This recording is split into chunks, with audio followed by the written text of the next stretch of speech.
नमस्कार दोस्तों, प्रेम आईएएस में आपका स्वागत है। आज हम शुरू करने जा रहे हैं भारतीय अर्थव्यवस्था की दूसरी क्लास। हमने पिछली क्लास में बताया था कि आज की क्लास में हम क्या पढ़ेंगे। तो उत्पादन के कारक या संसाधन, इसके बारे में पढ़ेंगे हम, क्या होता है कैसे। उसके बाद बताया था कि आय का चक्र प्रवाह पढ़ेंगे आज की क्लास में। और उसके बाद आज एक नया टॉपिक शुरू करेंगे, बैंकिंग या बैंकिंग व्यवस्था। पिछली क्लास जिन लोगों ने नहीं देखी है वो पहले पिछली क्लास को देखें। डिस्क्रिप्शन में हम उसका लिंक डाल देंगे, उस पर क्लिक करके आप देख सकते हैं। पिछली क्लास में क्या पढ़ा था उसका हल्का सा रिवाइज कर लेते हैं हम। हमने पढ़ा था अर्थशास्त्र क्या होता है। तो अर्थशास्त्र की परिभाषा बताई थी हमने कि ऐसा विषय जिसके अंतर्गत समाज के भौतिक कल्याण के कारणों का अध्ययन किया जाता है, अर्थात इसके अंतर्गत वस्तुओं और सेवाओं के उत्पादन, वितरण एवं उपभोग की प्रक्रिया का अध्ययन किया जाता है, अर्थशास्त्र कहलाता है। इसी को हमने अर्थशास्त्र को धन का शास्त्र भी कहा था या धन का विज्ञान। इसके बाद अर्थशास्त्र को हमने दो शाखाओं में बांटा था, व्यष्टि अर्थशास्त्र और समष्टि अर्थशास्त्र। इसके बाद हमने पढ़ा अर्थव्यवस्था, उसकी परिभाषा। तो अर्थव्यवस्था की परिभाषा हमने बोली कि किसी देश के द्वारा अपने नागरिकों का सामाजिक एवं आर्थिक कल्याण करने के उद्देश्य से उपलब्ध संसाधनों का नियोजन करते हुए धन को केंद्र में रखकर बनाई गई व्यवस्था अर्थव्यवस्था कहलाती है। इसके बाद हमने एक दो और परिभाषा पढ़ी थी इसकी। उसके बाद हमने पढ़ा कि अर्थशास्त्र और अर्थव्यवस्था के बीच में संबंध या अंतर। तो हमने बताया कि जहां अर्थशास्त्र के अंतर्गत नियम एवं सिद्धांतों का अध्ययन किया जाता है, उन्हीं नियम और सिद्धांतों को अर्थव्यवस्था में व्यवहारिक रूप से लागू किया जाता है। इसके बाद हमने कई और अंतर पढ़े। इसके बाद हमने पढ़ा अर्थव्यवस्था के प्रकार या अर्थव्यवस्था का वर्गीकरण किया हमने। मुख्यतः तीन आधारों पर हमने अर्थव्यवस्था का वर्गीकरण किया, जिसमें पहला आधार था अंतर संबंधों के आधार पर या शेष विश्व के साथ अंतर संबंधों के आधार पर, जिसमें शेष विश्व के साथ अंतर संबंधों के आधार पर दो प्रकार की अर्थव्यवस्था होती है, पहली खुली अर्थव्यवस्था और दूसरी बंद अर्थव्यवस्था। उसके बाद दूसरा आधार था संसाधनों पर नियंत्रण या स्वामित्व के आधार पर। इसके आधार पर हमने तीन प्रकार में बांटा था अर्थव्यवस्था को। पहली थी समाजवादी अर्थव्यवस्था, दूसरी थी पूंजीवादी अर्थव्यवस्था और तीसरी थी मिश्रित अर्थव्यवस्था। उसके बाद हमने विकास की स्थिति के आधार पर अर्थव्यवस्था का वर्गीकरण किया। तो इसके आधार पर भी तीन प्रकार की अर्थव्यवस्था, पहली अल्प विकसित या अविकसित अर्थव्यवस्था, दूसरी विकासशील अर्थव्यवस्था और तीसरी विकसित अर्थव्यवस्था। और उसके बाद आज का टॉपिक हम शुरू करते हैं उत्पादन के कारक या उत्पादन के संसाधन। भारतीय अर्थव्यवस्था की क्लास हम दूसरी क्लास शुरू करने जा रहे हैं आज, भारतीय अर्थव्यवस्था।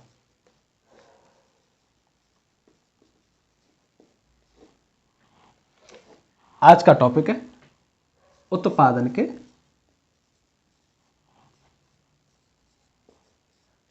कारक या संसाधन। कुछ लोगों के द्वारा हमारी पिछली वीडियो पर शिकायत की गई कि वीडियो थोड़ी लंबी हो जा रही है। अगर आपको थोड़ा अच्छे से पढ़ना होगा तो वीडियो थोड़ी लंबी तो होगी, क्योंकि एक एक चीज को समझाने में समय तो जाता है। अगर छोटी छोटी वीडियो बनाएंगे किसी टॉपिक पर तो वही परिभाषा बताई निकल गई, परिभाषा बताई निकल गई, ये होगा और टॉपिक समझ में नहीं आएगा। ऐसी क्लास तो यूट्यूब पर बहुत सारी पड़ी हुई है। हमारा उद्देश्य उस तरीके की क्लास नहीं करना है और ना ही ऐसा पढ़ाना है। हमारा उद्देश्य है हर एक शब्द को क्लैरिफाई किया जाए और टॉपिक के पूरे कॉन्सेप्ट को दिमाग में फिट कर दिया जाए। तो इसमें थोड़ी सी वीडियो लंबी तो होगी और वीडियो थोड़ी लेट आ रही है। इसका कारण है कि थोड़ा स्वास्थ्य ठीक नहीं है, कोल्ड होने की वजह से। आज थोड़ा सा कोल्ड ठीक हुआ है तो क्लास को डाला जा रहा है। तो हमने बोला आज का टॉपिक उत्पादन के कारक और या संसाधन। तो क्या होते हैं उत्पादन के कारक या संसाधन? इसकी समझने की बात करें या इसकी परिभाषा की बात करें तो ऐसे कह सकते हैं कि वे सभी तत्व जिनके मिलने पर उत्पादन कार्य पूरा होता है उत्पादन कारक कहलाते हैं या उत्पादन संसाधन कहलाते हैं। अगर आपको कोई एक प्रोडक्ट बनाना है, वस्तु बनानी है कोई, उसको बनाने में किन आधारभूत चीजों की आवश्यकता पड़ेगी वो उसके उत्पादन कारक हो जाएंगे। यहां उत्पादन कारक की जो बात कर रहे हैं हम इसको इस तरीके से समझ लेते हैं। हमें कोई प्रोडक्ट बनाना है, मान के चलते कोई मोबाइल बनाना है आपको। मोबाइल बनाना है, मोबाइल के अंदर चिप, पीसीबी, वायर, प्लास्टिक ये क्या लगती है उसको भी ध्यान में नहीं रखना है आपको। आपको समझना है मोबाइल की फैक्ट्री सेटअप करने के लिए, मोबाइल का कारखाना, पहले मोबाइल तो तब बनेगा ना उसका पहले कारखाना हो। तो मोबाइल के यानी मोबाइल को बनाने के लिए किन किन आधारभूत चीजों की आवश्यकता पड़ेगी वो इसके कारक हो जाएंगे। तो हमें उत्पादन करना है मोबाइल, इसको कौन कौन सबसे पहले जहां हमें मोबाइल उत्पादित करना है, मोबाइल किसी एक जगह पर तो उत्पादित करेंगे ना, तो उस जगह का यानी कि क्या चाहिए हमें, पहले भूमि चाहिए, भूमि चाहिए ना। उसके बाद हमें इसके लिए श्रम की आवश्यकता पड़ेगी, लेबर। तो दूसरा हमें श्रम चाहिए। इस सब के मोबाइल को बनाने के लिए कोई पूंजी की आवश्यकता पड़ेगी, इंग्लिश में कैपिटल कहते हैं इसे। तो वो कैपिटल यानी पूंजी, बिना पूंजी के तो कोई कार्य पूरा हो ही नहीं सकता। और इस पूंजी को लगाने के लिए कोई एक आदमी तो होगा जो ये जोखिम उठाने के लिए तैयार हो कि मैं मोबाइल बनाऊं और इसकी कोई गारंटी तो है नहीं कि मोबाइल बाजार में बिकेगा ही बिकेगा, क्योंकि बाजार में तो बहुत सारे मोबाइल हैं ऑलरेडी। तो ये मोबाइल क्यों बिकेगा?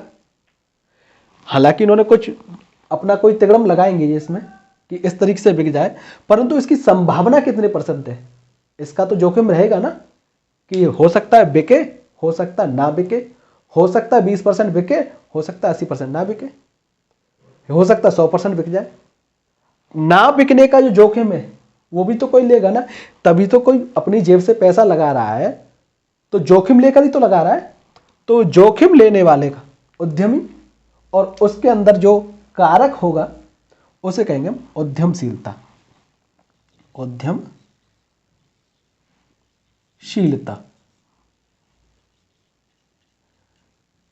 जब ये 4 चीज मिल जाएंगी तब कहीं जाके मोबाइल पर काम होगा या मोबाइल के रॉ मटेरियल पे काम होगा मोबाइल के।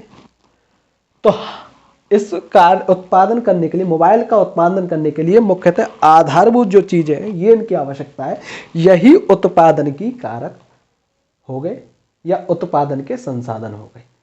तो इसे अलग से लिख लेते हैं, उत्पादन के कारक क्या होते हैं।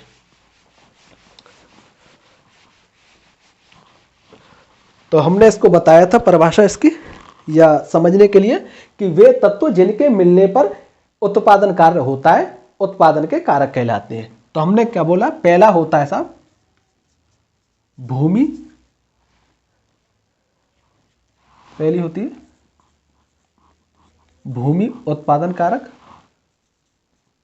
दूसरा श्रम, और तीसरी पूंजी,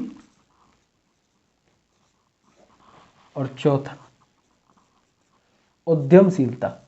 उद्यमशीलता।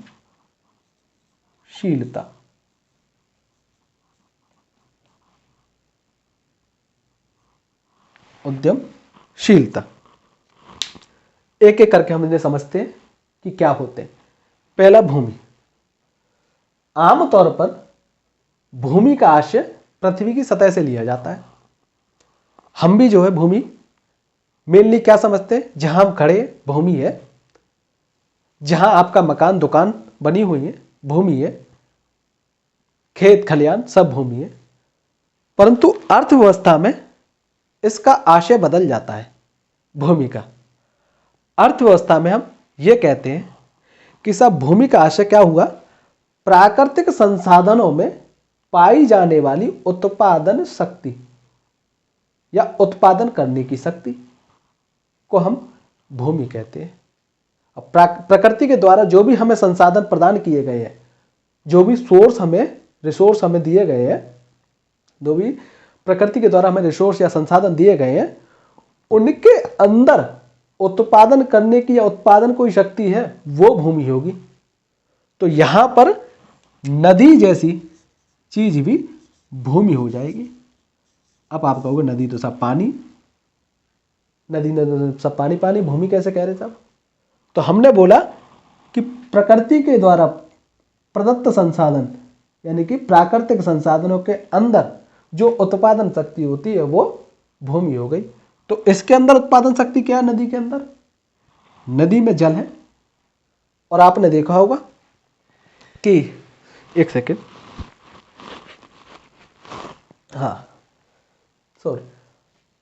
नदी के अंदर जल है तो पानी से बिजली बनाई जाती है।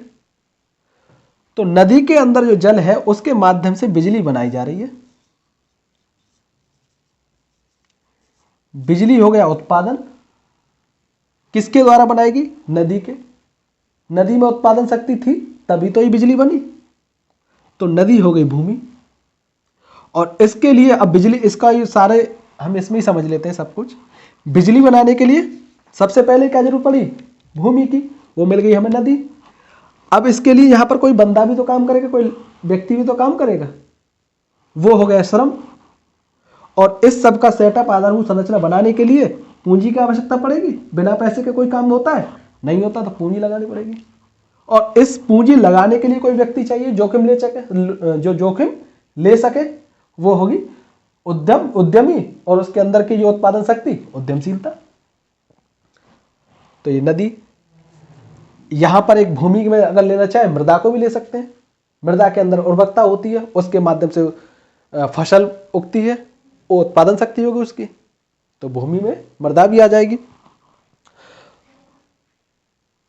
वाष्प या आर्द्रता वायुमंडल में उपस्थित, वो भी भूमि के अंतर्गत आ जाएगी। ऐसे ही आगे श्रम। श्रम की परिभाषा की बात करें तो श्रम की परिभाषा हो जाएगी साहब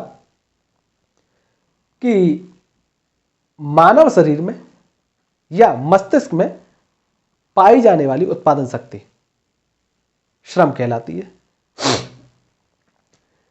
या मानव शरीर या मस्तिष्क में उपस्थित उत्पादन शक्ति को हम श्रम के नाम से जानते हैं। श्रम का हस्तांतरण दो प्रकार से दो दिशाओं में होता है। इंग्लिश में ट्रांसफर कहते हैं। तो श्रम का ट्रांसफर दो दिशाओं में होता है। पहला होता है ऊर्ध्वाधर दिशा में, ऊर्ध्वाधर हस्तांतरण, और दूसरा होता है क्षैतिज हस्तांतरण। क्षय को बोलने में बड़ी समस्या आती है। क्षैतिज हस्तांतरण।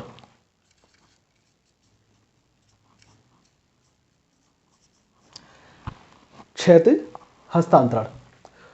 तो ऊर्ध्वाधर यानी कि ऐसे ऊपर की तरफ, और ये क्षैतिज ऐसे लेटा हुआ, ये खड़ा। तो यहां पर जो हस्तांतरण होगा निम्न कौशल से उच्च कौशल की तरफ जाएगा। निम्न कौशल से निम्न कौशल से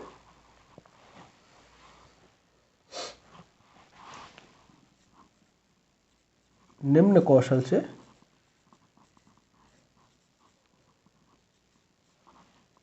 उच्च कौशल की ओर, उच्च कौशल की तरफ। तो ऐसे समझ लेते हैं कि निम्न कौशल किसी चीज को बनाने के लिए, जैसे कोई मटेरियल बनाना है हमें, ये वस्तु बनानी है हमें, लोहे की कोई वस्तु बनानी है, तो उसके लिए पहले उसे गलाना पड़ेगा रॉ मटेरियल को, उसके को। तो रॉ मटेरियल पर जो गलाएगा, जो व्यक्ति उसे गला रहा होगा, उसके लिए इतना कौशल की आवश्यकता नहीं है। उसे बस समझा दिया जाए कि आग से इस तरीके से बच के रखना, चलना है तुझे, और उसमें बता दिया जाए कि कितनी, जब इतना टेम्परेचर हो जाएगा तो इतना पिघल जाएगा ये, और पिघल जाएगा इतना, जैसे ही पिघल जाए उसके बाद निकाल देना। तो ज़्यादा कौशल की आवश्यकता नहीं है इसमें। जैसे ही रॉ मटेरियल बाहर वो गल के बाहर आएगा, उसके बाद इस पर एक एक करके चरण पे कारीगरी शुरू होगी। तो एक यहां हमने देखा इसके पास कारीगरी हुनर था, बस केवल गलाने का हुनर था। उसके बाद उसके ऊपर का, उसमें थोड़ी ज़्यादा दिमाग चाहिए, उसमें और डिजाइनिंग करने के लिए और ज़्यादा कारीगरी दिमाग की आवश्यकता पड़ेगी। तो निम्न कौशल से उच्च कौशल की तरफ चल रहा है। तो ये हो गया ऊर्ध्वाधर हस्तांतरण। क्षैतिज हस्तांतरण में क्या होता है, इसमें एक उत्पादन क्षेत्र से दूसरे उत्पादन क्षेत्र में या अन्य उत्पादन क्षेत्र की ओर श्रम का हस्तांतरण होता है। ये हो गया हमारा श्रम। इसके बाद हम पढ़ते पूंजी। पूंजी क्या होती है? पूंजी साहब, इसकी परिभाषा की बात करें तो ऐसे कह सकते हैं, मानव द्वारा निर्मित कोई संसाधन जिसके अंदर उत्पादन की शक्ति हो, पूंजी कहलाती है। यहां हम क्या पढ़ रहे थे? प्राकृतिक संसाधन के अंदर जो उत्पादन की शक्ति होती है उसे हम पूंजी कहते हैं, उसे हम भूमि कहते हैं। और यहां मानव द्वारा निर्मित या प्रकृति द्वारा प्रदत्त, यह मानव द्वारा निर्मित कोई संसाधन जिसके अंदर उत्पादन की शक्ति हो, पूंजी कहलाती है। पूंजी तीन प्रकार की मुख्यतः होती है। पहली भौतिक पूंजी, रुपया, पैसा, गोल्ड, सोना, जो भी है, चांदी, हीरा, ऐसे कह दो। भौतिक पूंजी नहर, सड़क मानव के द्वारा बनाई गई है। नहर, सड़क, अस्पताल, ऐसे मान लो, ये सब पूंजी के अंतर्गत आ गई। वाहन है, रेल है, सब ये भौतिक पूंजी है। उसके बाद बौद्धिक पूंजी, मानव के अंदर जो चेतना होती है, बुद्धि लगाता है वो, उसके माध्यम से कुछ चीजें बनाता है। जैसे सॉफ्टवेयर, ये मोबाइल चल रहे हैं, सॉफ्टवेयर के माध्यम से बनने हैं। किसने बनाए? आदमी ने उसमें किस चीज का शारीरिक श्रम किया? क्या ज्यादा? कुछ नहीं, कंप्यूटर चलाया था, बस इतना ही शारीरिक श्रम था। बाकी सब बुद्धि का खेल था, वो बौद्धिक पूंजी थी। उसकी बुद्धि के अंदर उत्पादन शक्ति थी, उसने वो उत्पादन किया। किस चीज का उत्पादन किया? सॉफ्टवेयर का उत्पादन किया।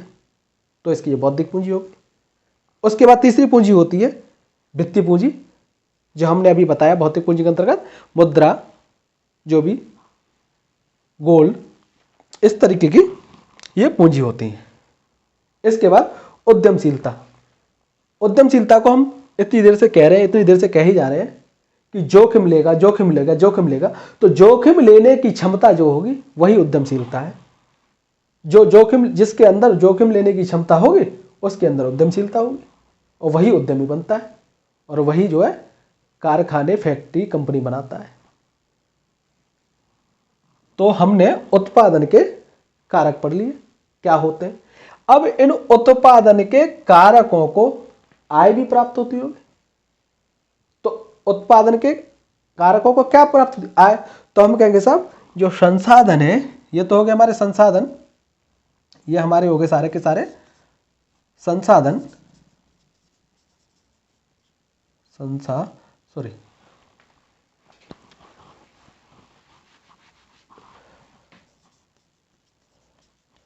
संसाधन, ये सारे संसाधन, और इनको प्राप्त हो रही होगी आय। फ्री में तो कोई काम नहीं कर रहा होगा। तो ये भूमि मैं अलग से लिख देता हूं थोड़ा सा।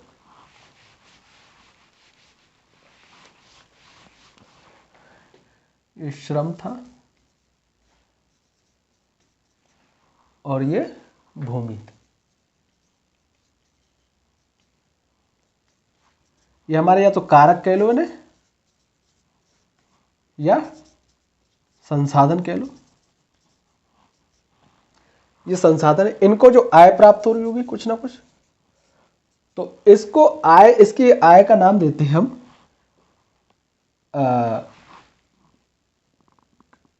किराया।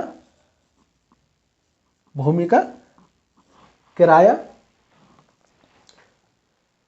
आपको कोई ऑफिस खोलना है या फैक्ट्री खोलनी है, आपके पास जमीन नहीं है, आपने किसी दूसरे की जमीन पर किराए पर जमीन ली वो, और उस पर अपनी फैक्ट्री खोल डाली, कारखाना खोल दिया, ऑफिस खोल दिया, तो उसको क्या प्राप्त हुआ? किराया, भूमि को।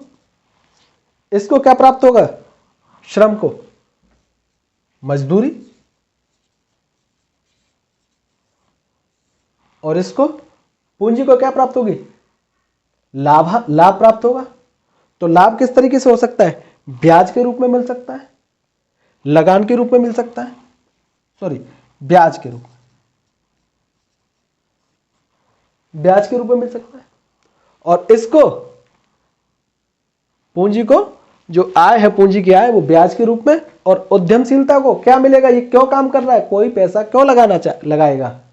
क्यों लगाना चाहता है कोई पैसा? कोई उद्यमी है, कोई उद्योगपति है, वो पैसा क्यों लगाना चाहे? लाभ कमाने के लिए। तो लाभ कमाने के लिए लगाएगा, तो इसको क्या प्राप्त होगा उद्यमशीलता के माध्यम से? लाभ। हर कोई चाहता प्रॉफिट हो, पर होता नहीं है, तो लाभ कमाना चाहेगा। तो लाभ, इसकी उद्यमशीलता की आय क्या हो गई? लाभ। तो कारक संसाधन हमने पढ़ लिए, 4 प्रकार के होते हैं मुख्यतः। पहला भूमि, दूसरा श्रम, तीसरा पूंजी, चौथा उद्यमशीलता। इनके हमने बारे में जाना, क्या होती है, कैसे होती है।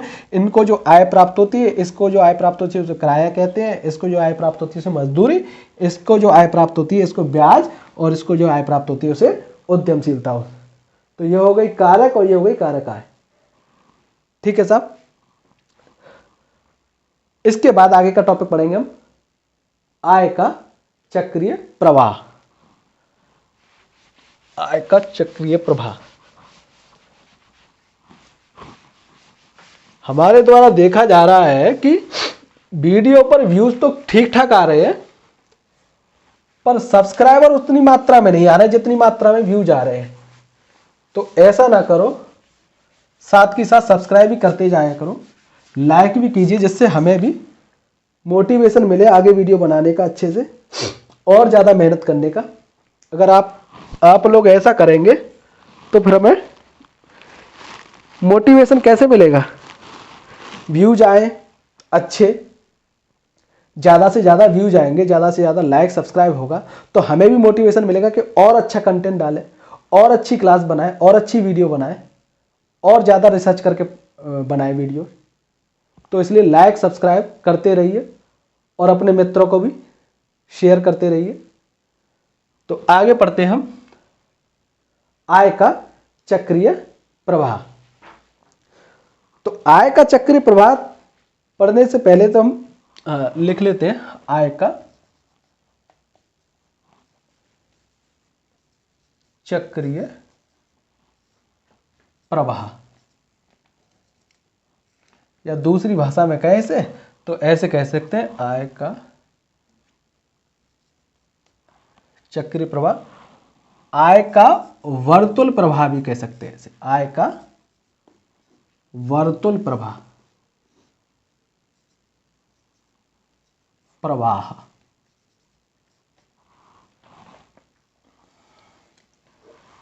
क्या मतलब हुआ साहब? चक्रीय, नाम से समझ आ रहा है। वर्तुल का भी एक ही मतलब है दोनों का, वर्तुल या चक्रीय। एक ये, तो चक्रीय यानी कि एक चक्कर ऐसे करके चक्रीय प्रवाह। तो आय का चक्रीय प्रवाह या वर्तुल प्रवाह एक ऐसी संकल्पना है जिसमें वस्तुओं और सेवाओं का कुल मूल्य एक दिशा से दूसरी दिशा की ओर वर्तुल पथ पर या चक्रीय पथ पर गमन करता है।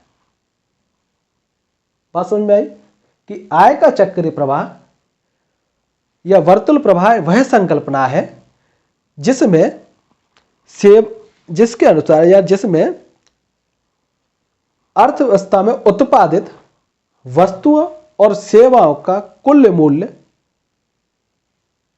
एक वर्तुल पथ या चक्रीय पथ पर गमन करता है। आय का चक्रीय प्रवाह कहलाता है।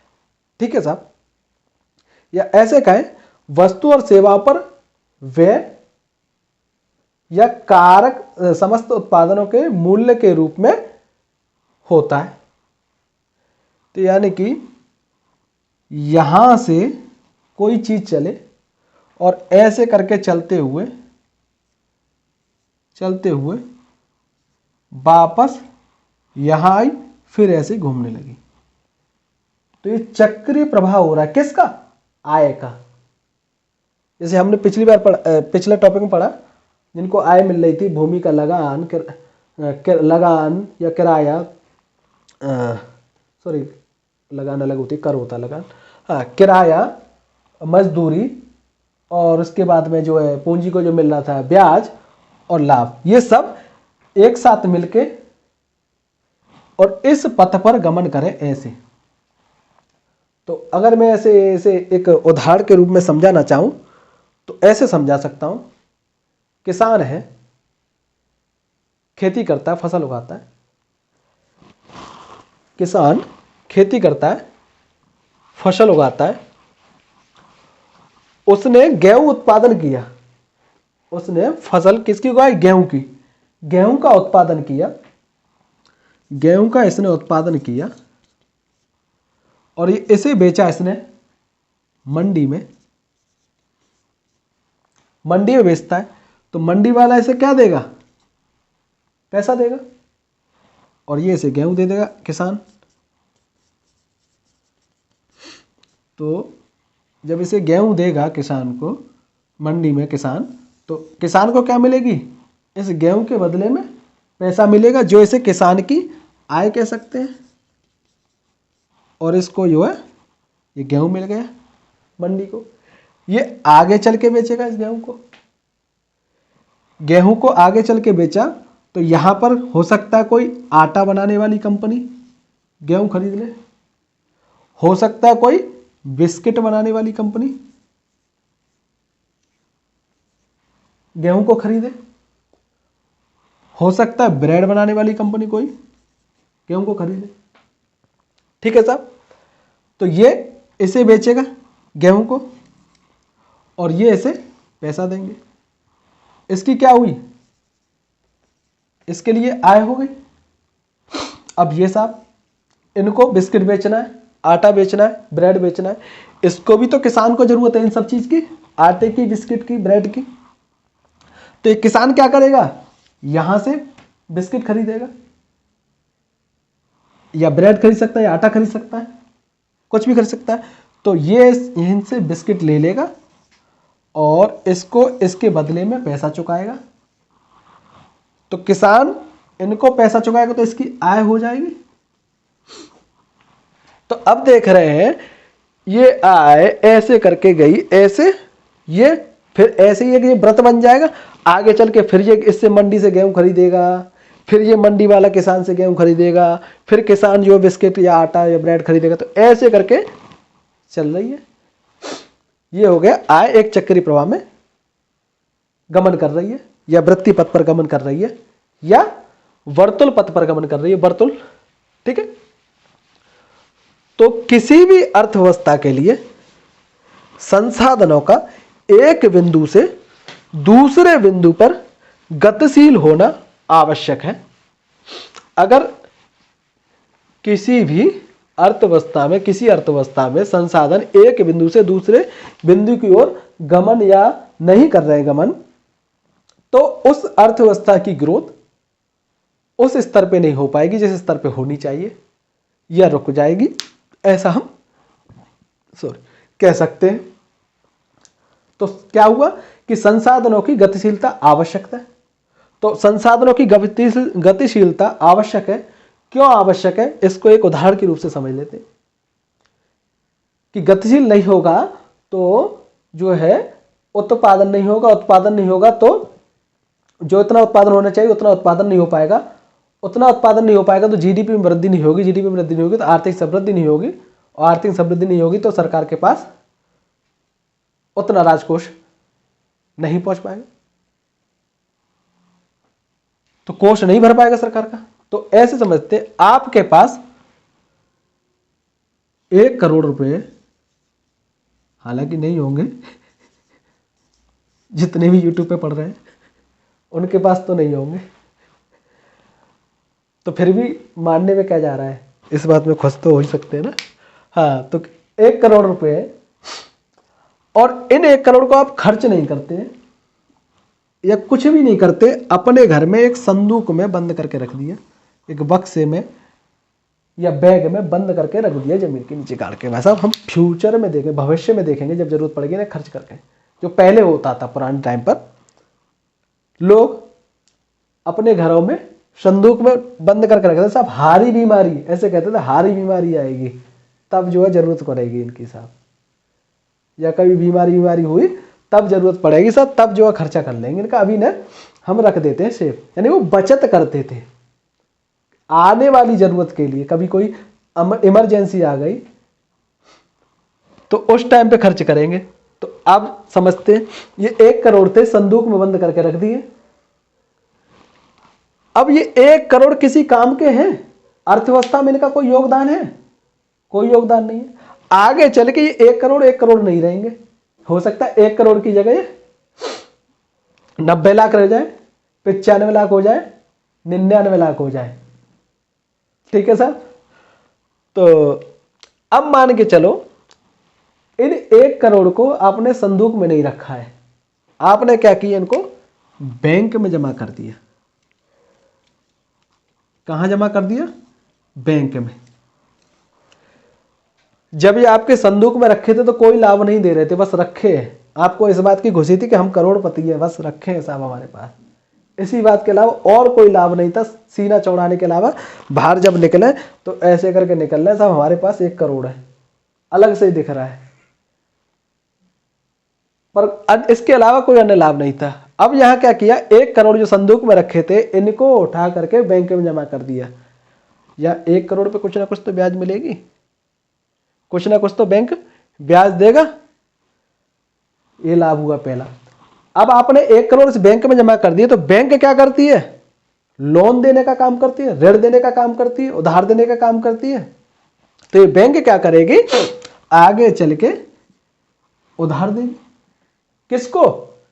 उद्योगपति, यानी कि मेनली जो मुख्यतः बैंक जो है ऐसी जगह लोन देना चाहती है जहां से उत्पादन कार्य हो या जहां से लाभ ज्यादा होने की संभावना हो। तो उद्योग में लगाने, उद्योगपतियों को या निवेशक को लोन देने में उसे ज्यादा संभावना है कि यहां से हमें लाभ भी मिलेगा और पैसा वापस होने के भी चांस होंगे। तो ये बैंक ने क्या किया, आगे चल के निवेशक को पैसा दे दिया लोन के रूप में। इस निवेशक ने क्या किया, इस लोन को लेने के बाद में निवेशक ने निवेश किया, निवेश के बाद उत्पादन किया। कोई फैक्ट्री कंपनी लगाई होगी इसने इस पैसे से, उस फैक्ट्री कंपनी में क्या होगा, उत्पादन होगा, उत्पादन होगा तो जीडीपी बढ़ेगी, और जीडीपी बढ़ेगी तो किसी देश की अर्थव्यवस्था की समृद्धि होगी, ग्रोथ होगी। जब ग्रोथ होगी तो इस वाले का भी लाभ होगा, इसको सरकार को सेवाएं देगी, कल्याण करेगी इसका भी। तो आपने देखा जो 1 करोड़ पहले किसी काम का नहीं था, जब इसने ये बैंक में जमा कर दिया, उसके बाद में निवेशक को लोन मिला तो उसने उत्पादन किया और चीज़ें उत्पादित करने के बाद जीडीपी बढ़ी, ग्रोथ हुआ इस तरीके से। तो यहाँ जो संसाधन था 1 करोड़ रुपया था, संसाधन जैसे ही गतिशील हुआ तो सब लोगों का भला हो रहा है एक तरीके से। बैंक के पास भी काम आ गया, बैंक ने लोन दे करके इसने भी लाभ कमाया, निवेशक ने उत्पादन किया, इसने भी लाभ कमाया, सारे लाभ कमा रहे हैं। और जब ये पड़ा था किसी काम का नहीं था, कोई काम नहीं था। तो अर्थव्यवस्था में संसाधनों की गतिशीलता आवश्यक है। क्यों आवश्यक है साहब? क्योंकि इससे वस्तुओं और सेवाओं के उत्पादन में एक तो सहायता होती है, पता ही चल गया साहब, यहाँ पे आपने देख लिया, वस्तु और सेवाओं के उत्पादन में सहायता होती है और उसके साथ साथ अर्थव्यवस्था के विकास में भी महत्वपूर्ण भूमिका निभाती है। देख लिया आपने सारा कुछ, ठीक है। तो आय के चक्रीय प्रवाह में हम जो है आय का चक्रीय प्रवाह में ये इतना समझ में आ गया, तो उसके बाद आय के चक्रीय प्रवाह 3 प्रकार से पढ़ेंगे हम। आय का द्विचक्रीय प्रवाह, आय का त्रिचक्रीय प्रवाह और आय का चतुर्चक्रीय प्रवाह, इस तरीके से। तो आय के चक्रीय प्रवाह में मुख्यतः 3 तत्व, 3 लोग काम करते हैं, 3 संस्थाएं होती हैं, 3 संस्थाएं मुख्यतः होती हैं, या ऐसे कहें किसी भी अर्थव्यवस्था में मुख्यतः 3 संस्थाएं होती हैं। पहली परिवार, दूसरी फर्म और तीसरी सरकार।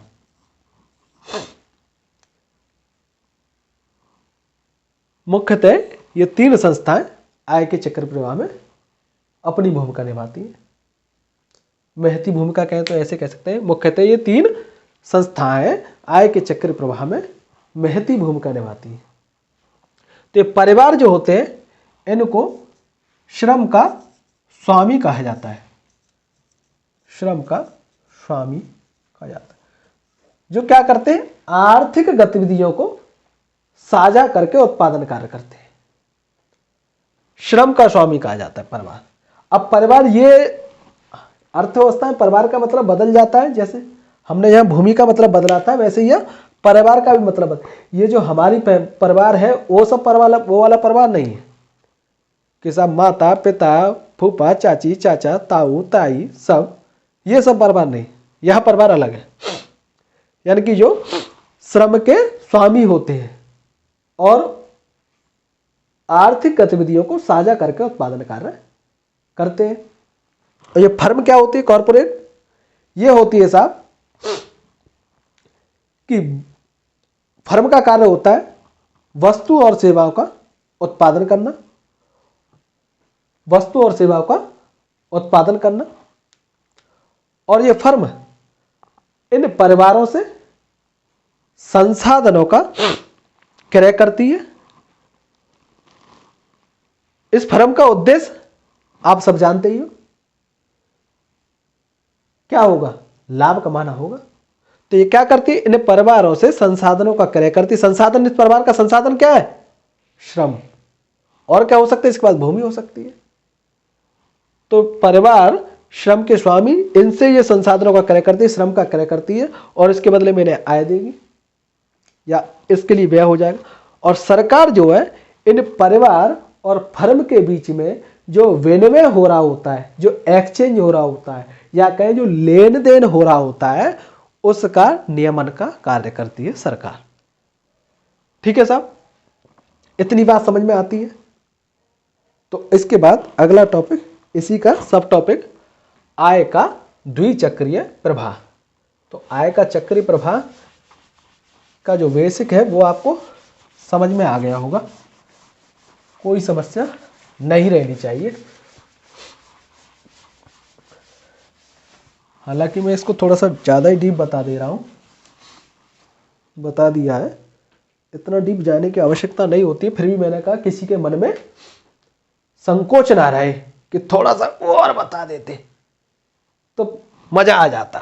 तो वही मजा देने के लिए थोड़ा सा डीप चला, इसलिए थोड़ा सा डीप गया इसमें। तो आय का द्विचक्रीय प्रवाह, आय का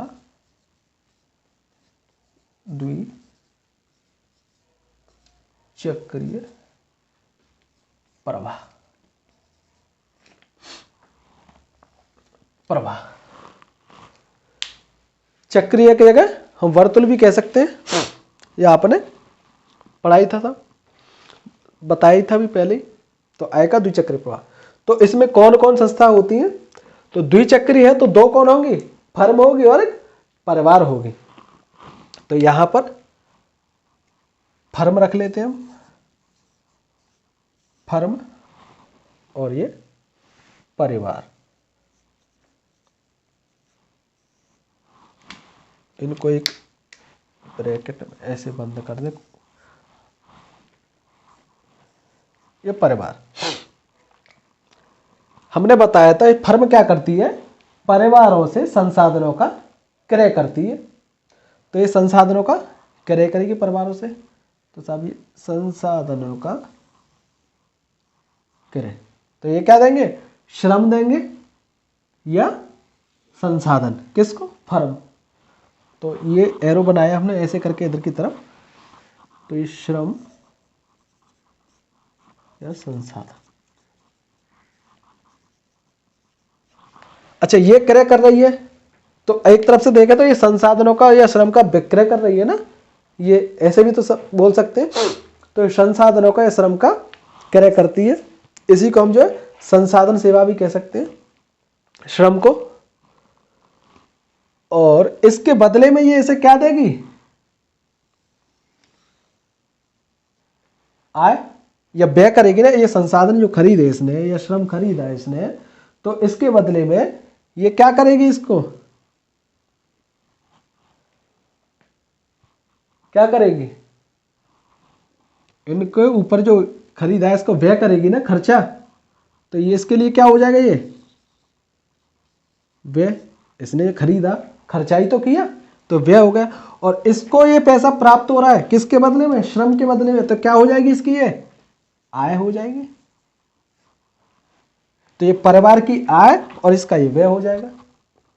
ठीक है साहब। अब साहब ये फर्म क्या कार्य कर रही होगी? उत्पादन कर रही होगी किसी चीज का, वस्तु और सेवाओं का उत्पादन कर रही होगी। तो ये परिवारों को वस्तुओं की जरूरत होगी, सेवाओं की जरूरत होगी, तो ये परिवार क्या करेंगे? इस फर्म से वस्तु और सेवाओं को खरीदेंगे। तो ये साहब ऐसे लगा देते हैं। तो ये परिवार फर्म से वस्तु और सेवाओं को खरीदेंगे, तो ये फर्म जो है इनको बेचेगी। क्या बेचेगी? वस्तु और सेवाओं का विक्रय करेगी, वस्तु और सेवाओं का विक्रय। ठीक है साहब। अब इन्होंने ये खरीदा है वस्तु और सेवा, तो इसके बदले में ये खर्चा करेंगे, पैसे तो चुकाने पड़ेंगे ना इसके बदले। तो ये पैसे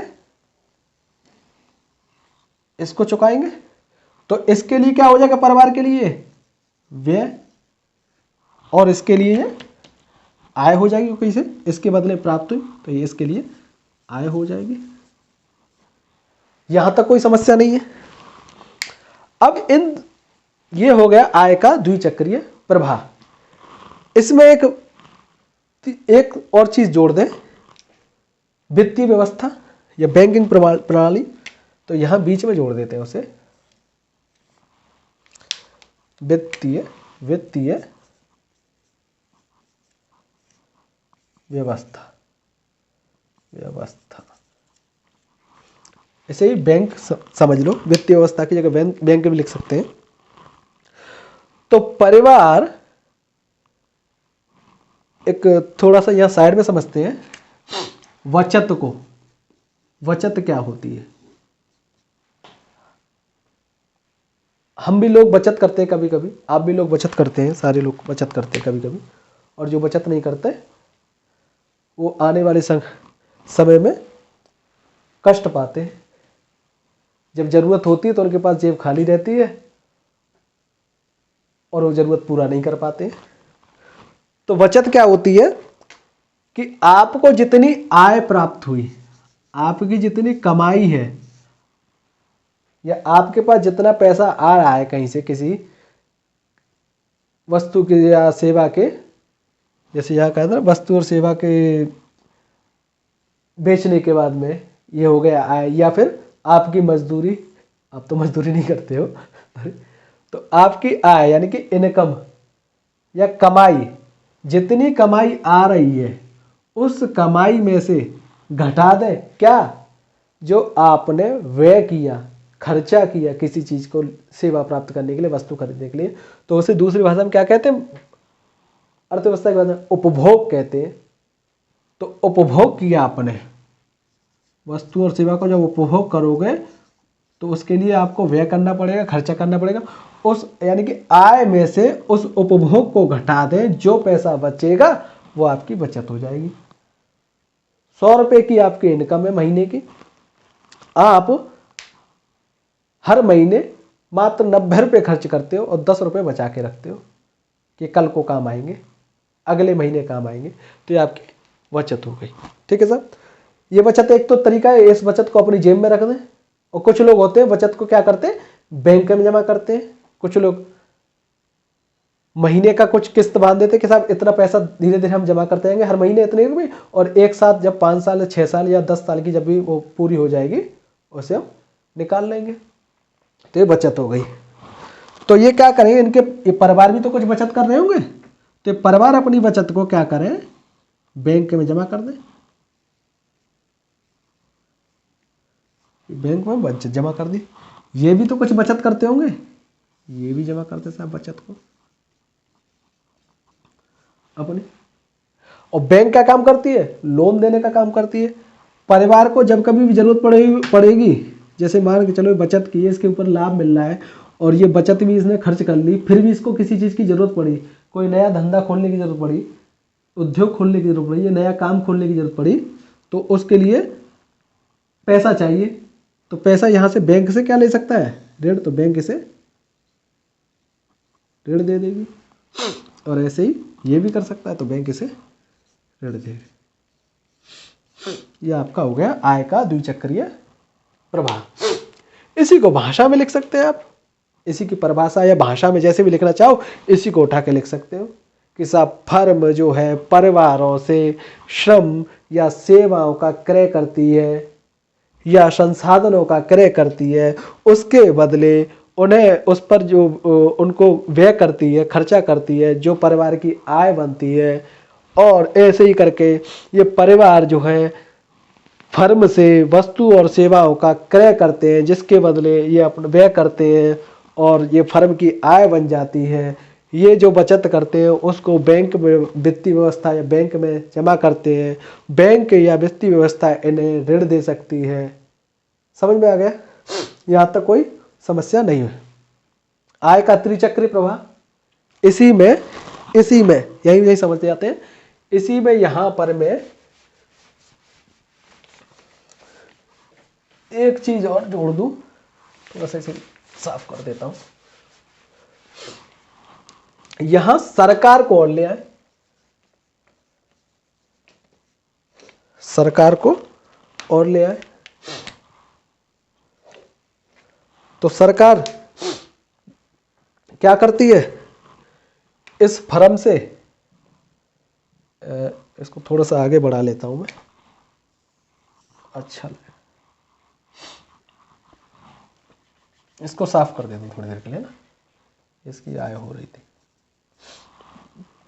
हाँ, ये सरकार ये जो बचत कर रहा है या लाभ ले रहा है, कुछ कर रहा है, लाभ निकाल रहा है, प्रॉफिट कमा रहा है, लाभ कमा रहा है, तो इस पे सरकार टैक्स लेती है, कर। तो इससे सरकार क्या करेगी, टैक्स लेगी, कर देगी। कर या लगान कह दो या टैक्स कह दो, इंग्लिश में जो कहना चाहो, ठीक है। टैक्स, इसके ये सरकार इससे वस्तु और सेवाएं खरीदी तो सकती है, सरकार इससे वस्तु और सेवाओं को खरीद भी तो सकती है साहब। तो ये खरीद लेगी, इसके बदले इसे पैसा मिलेगा। और सरकार इसे कुछ अनुदान भी तो दे सकती है, सहायता भी तो कर सकती है। अनुदान जो है एक ऐसी चीज जिस पर आगे से लाभ मिलने की संभावना, लाभ जो है या तो मिलता नहीं है, या बहुत अलग उसका मतलब पैसे के रूप में ना मिल करके अन्य तरीके से मिल सकता है लाभ। कि साहब आप कोई उत्पादन कार्य कर रहे हैं और सरकार चाह रही है कि और उत्पादन हो इस चीज का, क्योंकि इसकी जरूरत है, और आपके पास पैसा नहीं है, और सरकार चाह रही है उत्पादन कार्य करे। आपसे सरकार ने कहा कि आप उत्पादन बढ़ाइए। आपने कहा साहब मेरे पास पैसे नहीं है। सरकार कह रही है हम लोन दिलवाएंगे, ऋण दिलवाएंगे। बोले मेरे पास चुकाने की क्षमता नहीं है, तुम्हारी कोई बात नहीं, चलो हम आपको अनुदान देते हैं, ये लीजिए, अब करिए। तो अब यहां पर सीधे तौर पर कोई लाभ नहीं है, पर देखते हैं उत्पादन बढ़ रहा है, सरकार की आवश्यकताएं पूरी हो रही है। उसके लिए हालांकि सरकार पैसा चुकाएगी उन वस्तुओं सेवाओं के लिए, तो ये अनुदान दे सकती है, कर में छूट दे सकती है, तो ये भी एक तरीके का अनुदान हो गया। यहां पर परिवार से भी तो सरकार जो है सेवाएं खरीद सकती है, श्रम खरीद सकती है। परिवार से भी तो जो है कर और लगान लेगी, तो परिवार से भी खरीदारी कर सकती है सरकार की। ऐसे लिख दूं मैं, सरकारी खरीदारी।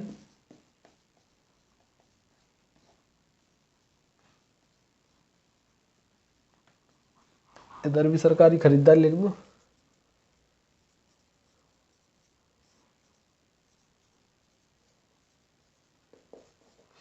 यहां लिख दूं अनुदान।